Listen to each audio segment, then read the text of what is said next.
اس سے پہلے میں علامہ شیر احمد قادری صاحب کی خدمت میں گزارش کرتا ہوں کہ آپ اختتامی دعا فرمائیں اور اس کے بعد شہیدن کے پرچم کو نظر آتش کیا جائے گا، اور یہ بھی آپ اپنی آنکھوں سے دیکھ کر اپنے دلوں کو سکون پہنچائیں، یہ بھی ایمان کی نشانی ہے۔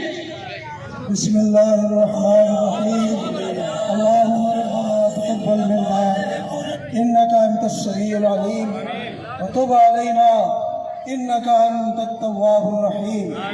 محترم حضرات، یہ مطالبوں کا وقت نہیں ہے، قراردادوں کا وقت نہیں ہے۔ میں ایک چھوٹی سی بات دعا میں عرض کرتا ہوں کہ دشمنی کے بھی کچھ اصول ہوتے ہیں، ان بغیرت کا یہ طریقہ ہوتا ہے کہ دشمنی کر کے پھر روپوش ہو جاتے ہیں۔ اگر میرا ان کو چیلنج ہے، جو بھی قرآن سے دشمنی رکھتے ہیں، چاہے وہ حکومتی سرپرستی میں یا ویسے بھی ہے، وہ اوپن رہیں، سامنے رہیں۔ انشاءاللہ میرے آقا کا کوئی نہ کوئی دیوانہ انہیں مل کر ان کے ٹکڑے کرے گا اور ہم دیکھیں گے ان کے ٹکڑے۔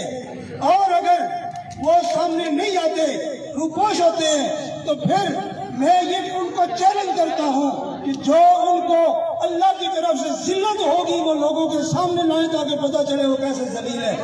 اللہ سب کا آنا قبول فرمائے، اللہ سب کے ایمانی جذبات کو مزید ترقیاں نصیب فرمائے، اللہ ان بغیرتوں کو ذلیل و خوار فرمائے۔ وصلی اللہ علی حبیبی محمد و آلہ وصحبہ۔